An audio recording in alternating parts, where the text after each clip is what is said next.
প্রিয় ষষ্ঠ শ্রেণীর শিক্ষার্থীরা, আজ ক্লাসে সমাধান করব তোমাদের গণিত বইয়ের অনুশীলনী 5-এর 18 থেকে 23 নং প্রশ্ন পর্যন্ত। এর আগের ভিডিওতে 12 থেকে 17 নং প্রশ্ন পর্যন্ত সমাধান করেছি।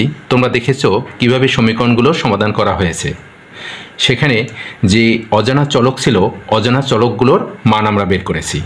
এবং যেহেতু এটি একটি সমীকরণ, এর দুটি পক্ষ আছে, সমানের বাম পাশে হচ্ছে বাম পক্ষ এবং সমানের ডান পাশে আছে ডান পক্ষ।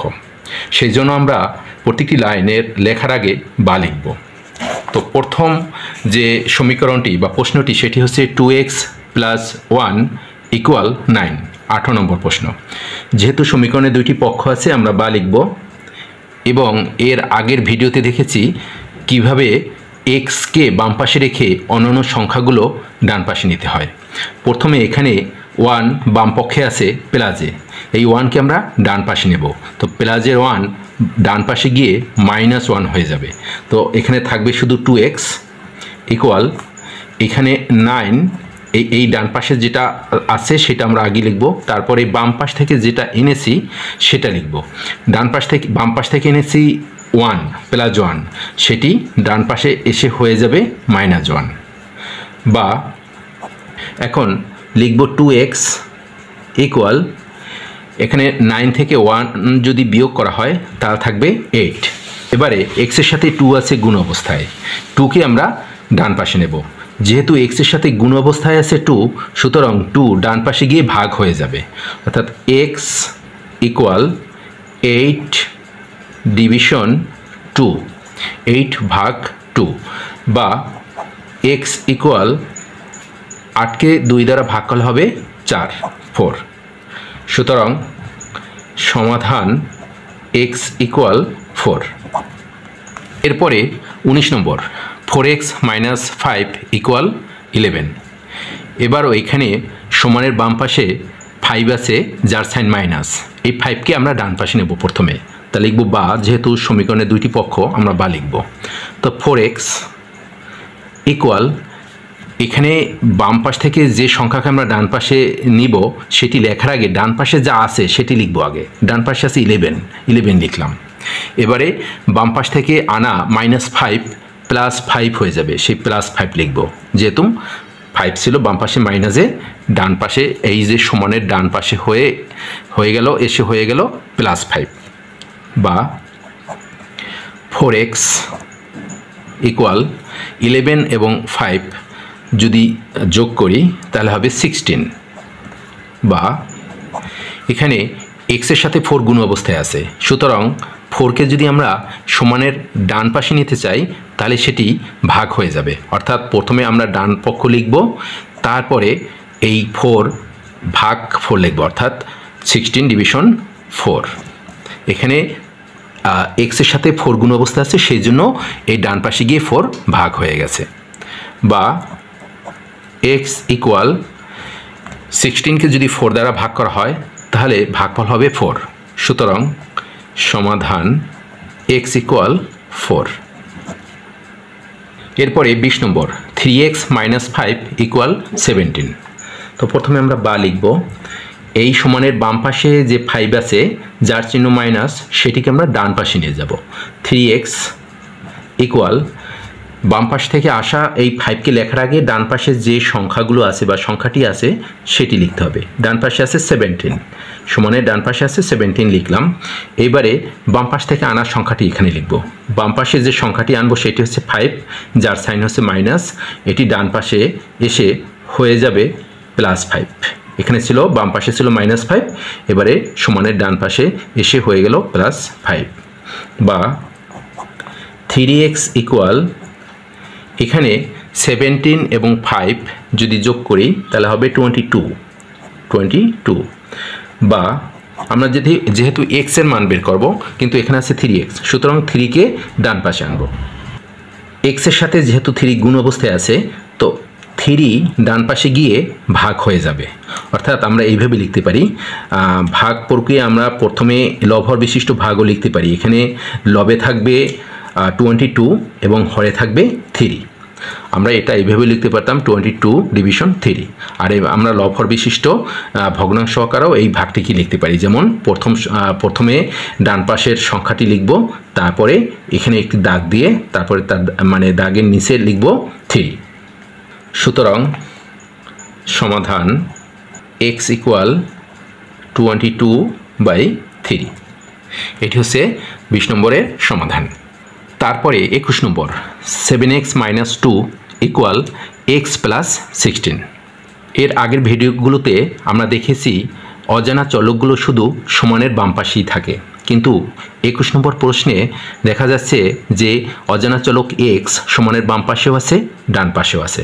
তো এর আগে বাম পাশে যেহেতু আছে, এই xকে বা চলককে আমরা বাম পাশে রেখেই সংখ্যাগুলোকে ডান পাশে নিয়েছি। এবারও তাই করব। যদি ডান পাশে থেকে থাকে চলক, সেই চলককে আমরা বাম পাশে আনবো। যেহেতু আমরা চলকের মান বের করতে চাচ্ছি, সুতরাং চলককে আমরা বাম পাশে আনবো, আর বাকি যে সংখ্যাগুলো সেগুলোকে আমরা ডান পাশে নেব। তো প্রথমে এখানে আছে কি, প্রথমে আছে 7x, এই 7x লিখলাম। তারপরে এই যে x আছে সমানের ডান পাশে, তো সমানের ডান পাশে x থাকলে সেটিকে আমরা বাম পাশে নিয়ে আসবো। ডান পাশে x আছে প্লাসে, ডান পাশে x আছে প্লাসে, সুতরাং সেটি যদি বাম পাশে আনি সেটি -x হয়ে যাবে। ডান পাশের +x সমানের বাম পাশে এসে -x হয়ে যাবে, এই হচ্ছে সমান। এবারে এই সমানের বাম পাশে আসলো x মাইনাস হয়ে। এবারে দেখো এখানে 16 আছে এই সমানের ডান পাশে প্লাসে, এই 16 আগে লিখব, লিখে এবারে সংখ্যাগুলো বাম পাশ থেকে ডান পাশে নেব। তো সংখ্যা এখানে আছে সমানের বাম পাশে আছে -2, এই -2 যদি সমানের ডান পাশে চলে যায় সেটি হবে +2। দেখো আবার যে এইখানে অজানা যে চলকগুলো আছে সেগুলো আমরা বাম পাশে আনলাম, মানে এক পাশে আনলাম, আর সংখ্যাগুলোকে অন্য পাশে নিলাম, অর্থাৎ ডান পাশে নিলাম। x এখানে ডান পাশে ছিল প্লাসে, বাম পাশে এসে -x হয়ে গেল। তারপরে সমান চিহ্ন দিলাম, তারপরে সমানের ডান পাশে যে সংখ্যাটি ছিল সেটি লিখেছি। তারপরে এখানে সমানের বাম পাশে যে -2 ছিল সেটিকে আমরা ডান পাশে নিয়ে এসেছি এবং হয়ে গেল +2। বা এখানে 7x আছে প্লাসে এবং x আছে মাইনাসে, যেহেতু ভিন্ন সাইনে আছে তাহলে বিয়োগ করব। 7x থেকে x গেলে থাকবে 6x ইকুয়াল, এখানে 16 আছে প্লাসে, 2ও আছে প্লাসে, অর্থাৎ 16ও প্লাসে আছে, 2ও প্লাসে আছে। তাহলে আমরা যোগ করব, 16 এবং 2 যদি অ্যাড করি তাহলে হবে 18। বা এখন x এর সাথে 6 আছে গুণ অবস্থায়, 6কে আমাদের ডান পাশে পাঠাতে হবে, তারপরে x এর মান বের হবে। তাহলে x লিখব, 6 যেহেতু x এর সাথে গুণ অবস্থায় আছে তাহলে এই পাশে গিয়ে ভাগ হয়ে যাবে। সেজন্য আমরা কি করব, ডান পাশের যে সংখ্যাটি আছে সেই সংখ্যাটি লিখব, তারপরে এই পাশ থেকে যে সংখ্যাটি এনেছি সেইটি লিখব। এই পাশে যে সংখ্যাটি ছিল সেটি x এর সাথে গুণ অবস্থায় ছিল, সুতরাং এই পাশে এসে সে ভাগ হয়ে যাবে, 18 এর সাথে ভাগ হয়ে যাবে। তাহলে 18 ডিভিশন 6 বা x ইকুয়াল 18কে 6 দ্বারা ভাগ করলে হবে 3, মানে 3। সুতরাং সমাধান x = 3। এবারে 22 নম্বর 3 - x = 14। এখানে বাম পাশে 3 একটি সংখ্যা যেটিকে আমরা ডান পাশে নেব, তাহলে লিখব বা যদি 3কে ডান পাশে আনি তাহলে এখানে থাকবে -x, লিখব -x ইকুয়াল, এখানে ডান পাশের প্রথম সংখ্যাটি যেটি আছে মানে সংখ্যাটি যেটি আছে 14 সেটি লিখব।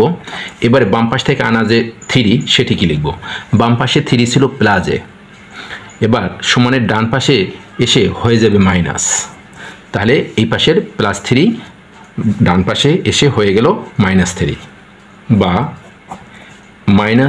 -x ইকুয়াল, এখন 14 আছে প্লাসে, 3 আছে মাইনাসে, যেহেতু ভিন্ন সাইন আছে বিয়োগ করব, 14 থেকে 3 মাইনাস হলে হবে 11 এবং সেটি থাকবে প্লাসে, যেহেতু 14 বড় সংখ্যা এবং তার সাইন হচ্ছে প্লাস, সেজন্য প্লাসে থাকবে। এবারে একটা ব্যাপার দেখো, এখানে আমরা প্রতিবার যে x এর মানগুলো বের করেছি সেখানে x ছিল প্লাসে, কিন্তু এই প্রশ্নটিতে x এর মান এখন পর্যন্ত মাইনাসে আছে, সুতরাং x এর মানটিকে আমাদের প্লাসে নিতে হবে। এই প্লাসে আমরা নেব এভাবে, উভয় পক্ষকে -1 দ্বারা গুণ করব। যদি এই xকে অর্থাৎ বাম পক্ষকে আমরা -1 দ্বারা গুণ করি তাহলে লিখব গুণ -1 ইন্টু, এখানে 11কেও গুণ করব 1 দ্বারা। সামনে লিখব উভয় পক্ষকে -1 দ্বারা গুণ করে পাই। বা এখন x এবং 1 -x এবং -1 গুণ অবস্থায় আছে, সুতরাং এদের যে সাইন আছে সেটিও গুণ হয়ে যাবে। এখানে x এর সাইন মাইনাস, এখানে 1 এর সাইন মাইনাস, মাইনাসে প্লাস, সেটি যে কোনো প্রথম চলক বা সংখ্যার বাম পাশে প্লাস চিহ্ন না দিলেও হয়, না দিলেও বোঝা যায় যে এই চলকটি বা সংখ্যাটি প্লাসে আছে। তো মাইনাসে প্লাস, তারপরে x এবং 1 গুণ করলে হবে x, যেহেতু 1কে x দ্বারা গুণ করছি। কোনো চলক বা সংখ্যাকে যদি 1 দ্বারা গুণ করা হয় তাহলে ওই চলকটি বা ওই সংখ্যাটি হবে, যেহেতু এক্সকে 1 দ্বারা গুণ করেছি তাহলে এক্সই হবে। আর এখানে মাইনাসে প্লাস, সে প্লাস না দিলেও বোঝা যায় যে এক্স প্লাসে আছে। ইকুয়াল এখানে 11 আছে প্লাসে আর 1 আছে মাইনাসে, তো প্লাসে মাইনাস, 11কে 1 দ্বারা গুণ করলে হবে 11। তাহলে এক্স এর মান হলো কি -11। সুতরাং সমাধান x ইকুয়াল -11। এই প্রশ্নটির একটি বিকল্প সমাধান আমরা করি। 22-এর বিকল্প সমাধান করছি, 3 - x ইকুয়াল 14। এবারে আমরা প্রতিবারই দেখেছি যে চলকগুলোকে সাধারণত আমরা বাম পাশে রেখেছি। বাম পাশে রাখার কারণ হচ্ছে যে কোনো একটা সাইডে চলক থাকবে আর একটা সাইডে সংখ্যা থাকবে। তো বাম পক্ষে যেহেতু আমরা মানে চলকের মান বের করবো, সুতরাং চলক আমরা সবসময় বাম পক্ষেই রেখেছি। এই কারণে বিভিন্ন সময় আমরা দেখেছি যে চলকগুলো বাম পাশে। এবারে আমরা কি করব, এইখানে এই যে x এর সাইন মাইনাসের হাতে এটিকে আমরা ডান পাশে নিয়ে যাব, অর্থাৎ x এর সাইন তাহলে প্লাস x হয়ে যাবে, অর্থাৎ x এর সাইন প্লাস হয়ে যাবে। দেখো, আর যে সংখ্যাগুলো আছে ডান পাশের সংখ্যাটা বাম পাশে আনবো, মানে এর আগে যে নিয়মগুলো করেছি তার উল্টো। আগে নিয়ম করেছি চলক থাকতো বাম পাশে, সংখ্যাগুলো নিয়ে যেতাম সব ডান পাশে। এবারে চলককে নিয়ে যাব ডান পাশে এবং সংখ্যাগুলো সব নিয়ে আসবো বাম পাশে। তাহলে এখানে বাম পাশে 3 তো রয়েছেই, 3 লিখলাম। তারপর ডান পাশ থেকে এই 14কে আনবো, ডান পাশে 14 আছে প্লাসে, এটি বাম পাশে এসে হয়ে যাবে -14, এই সমান চিহ্ন দিলাম। এইবারে x আছে বাম পাশে মাইনাসে, এটি ডান পাশে এসে হয়ে যাবে প্লাস। বা এখানে 3 আছে প্লাসে, 14 আছে মাইনাসে, যেহেতু ভিন্ন সাইন আছে বিয়োগ করতে হবে। 14 থেকে 3 যদি বিয়োগ করি তাহলে হবে 11। এখন এখানে 14 হচ্ছে বড় সংখ্যা যার সাইন মাইনাস, সুতরাং বিয়োগফলের সাথেও একটা মাইনাস পড়বে, অর্থাৎ বিয়োগফলটি হবে -11 ইকুয়াল x। এখন x কে আমরা বাম পাশে নিয়ে আসি। x যদি বাম পাশে আনি, এখানে এভাবে x লিখতে পারি ইকুয়াল এই সংখ্যাটিকে -11কে যদি ডান পাশে আনি তাহলে আমরা লিখতে পারি -11। এখানে একটু কথা তোমাদের স্মরণ করিয়ে দিই, সেটি হচ্ছে যদি মানে কোনো পক্ষের সব মানে বাম পক্ষে স্থানান্তর করি বা বাম পক্ষ থেকে ডান পাশে স্থানান্তর করি তাহলে কিন্তু সাইনের পরিবর্তন হবে না। তোমরা দেখতেই পাচ্ছ এখানে ডান পক্ষে আছে শুধু x, আর কোনো সংখ্যা নেই বা অন্য কোনো মানে চলক নেই। সুতরাং যখন এটি ডান পাশ থেকে বাম পাশে আসে, দেখো এখানে +x, এখানে +xই আছে, এখানে সাইন পরিবর্তন হয় -x হয়নি। আমরা যদি আংশিক স্থানান্তর করতাম বা পক্ষান্তর করতাম তাহলে কিন্তু সাইন পরিবর্তন হতো, কিন্তু এটা আংশিক করে নিয়ে এখানে ডান পাশে যা আছে সবগুলোই আমরা বাম পাশে নিয়ে এসেছি। আবার এখানে বাম পাশের যা কিছু আছে সবগুলোই আমরা ডান পাশে নিয়ে এসেছি। এই কারণে এই বাম পাশে যে -11 সেটিরও কোনো পরিবর্তন হয়নি, মানে সাইনের কোনো পরিবর্তন হয়নি। তো সুতরাং সমাধান x ইকুয়াল -11। তোমরা এভাবেও এই প্রশ্নটির সমাধান বের করতে পারো। এরপরে 23 নম্বর, 2x + 9 ইকুয়াল 3। বা আমরা বরাবরের মতোই যে সংখ্যাটি বাম পাশে আছে সেটিকে ডান পাশে নেব। তাহলে এখানে আছে 2x, লিখলাম 2x, তারপরে সমান চিহ্ন দিলাম। এবারে এই যে ডান পাশে যে সংখ্যাটি আছে সেটি আগে লিখব, তারপরে বাম পাশ থেকে আনা সংখ্যাটি লিখব। বাম পাশ থেকে আনা সংখ্যাটি হচ্ছে +9, ডান পাশে এসে সেটি হয়ে যাবে -9, লিখলাম -9। বা 2x ইকুয়াল এখানে 3 আছে প্লাসে, 9 আছে মাইনাসে, যেহেতু ভিন্ন সাইন আছে বিয়োগ করব, তাহলে 9 থেকে 3 যদি মাইনাস হয় তাহলে থাকবে 6, এবং বড় সংখ্যা হচ্ছে 9 যার সাইন মাইনাস, তাহলে এখানে একটি মাইনাস সাইন পড়বে বিয়োগফলের সাথে, তাহলে হবে -6। বা এখানে x এর সাথে আছে 2, গুণ অবস্থায় আছে, যেহেতু গুণ অবস্থায় আছে তাহলে 2কে আমরা যদি ডান পাশে নিয়ে যাই সেটি ভাগ হয়ে যাবে। তাহলে x ইকুয়াল আমরা যদি 2কে বাম পাশে নিয়ে আমরা এইভাবে লবহর বিশিষ্ট ভাগ লিখতে পারি, অথবা -6 ডিভিশন 2 এভাবে সামনাসামনি লিখতে পারি। বা এক্স। এখন দেখো 2কে যদি 2 দ্বারা যদি 6কে ভাগ করি তাহলে হবে 3, এবং এই 6-এর সাথে যে মাইনাস সাইনটি আছে সেটি এখানে নেমে যাবে এই ভাগফলের সাথে। তো সুতরাং সমাধান ইকুয়াল এক্স ইকুয়াল -3। আমি এখানে আবার বলছি, দেখো এখানে আমরা যদি এইভাবে বুঝি, এখানে 2-এর সাইন আছে প্লাস এবং 6-এর সাইন আছে মাইনাস, তাহলে আমরা এইভাবে বলতে পারি যে প্লাস এ মাইনাস এবং 2 দ্বারা 6কে ভাগ করব হবে 3।